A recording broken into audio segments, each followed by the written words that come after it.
So for the past 24 to 48 hours, I managed to spend some time with this guy right here, the Zotac 1080Ti Founders Edition. And it is, of course, arguably much better than the TitanX. So let's take a look.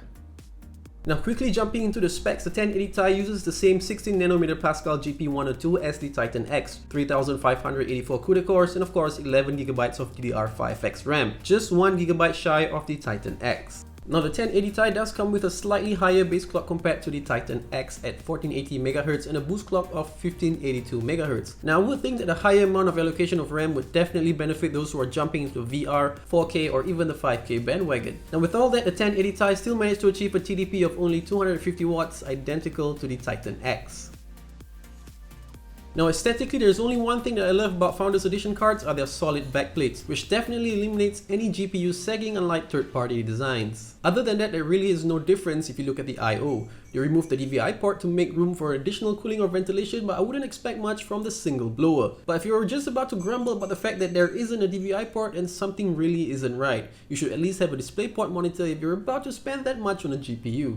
Now given the short time frame that I had with this GPU, I managed to squeeze in some benchmarks, so let's have a look. First up, we ran the good old classic Unigine heaven for both 1440p and also 1080p at the highest setting possible. Now gaming at 2K and 1080p was also a breeze, which I expected nothing less from all these games. Now all scoring above 100 frames per second at the highest setting possible, this GPU is going to set you good for the next couple of years. Now we ran all three variants of Firestrike, and based on official scores on Firestrike for the 1080, we plugged in the scores just to see the difference. Now just to also add on, frames were starting to drop out on all three resolutions as temperatures were heading towards the 80-degree mark. Now the 1080Ti was starting to throttle down towards the second half of the test on all three resolutions, with fans running at 100%. Now early adopters of the 1080Ti, especially those who pre-ordered the Founders Edition, may want to consider custom water cooling options, unless you're a true collector who doesn't mind the occasional throttling. I wouldn't also recommend overclocking the GPU much, as we did hit temps up to 85 degrees, which resulted into significant drops in FPS. I've never actually had the chance to review the Founders Edition variant of the Zotac 1080, but from just reading the spec sheets, this one just pawns its predecessor.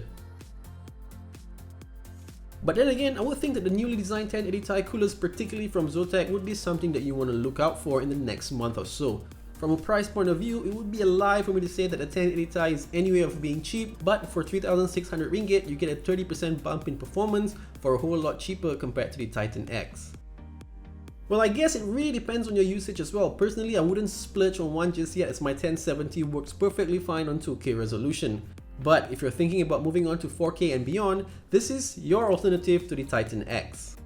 So that pretty much sums up my past 24 hours with the Zotac 1080Ti, and I must say I am pretty impressed, or I was pretty impressed with the whole GPU. Obviously it does actually cost about 3,600 ringgit for a piece of this GPU, but then you get a whole lot of performance compared to the 1080 and of course the TitanX as well. So should you even get it? It's a question that I've been asking myself as well, because I'm using the 1070 right now and I play AAA games fine. Now you should get the 1080Ti if you, number one, have a lot of money, number two, if you're going down the 4K bandwagon, and number three, if you're going to go massive VR or even 5K or 8K or whatever like that. But obviously if you were to get the Founders Edition, I would definitely recommend you to go down this whole water cooling route, because you know what, it does heat up pretty quickly.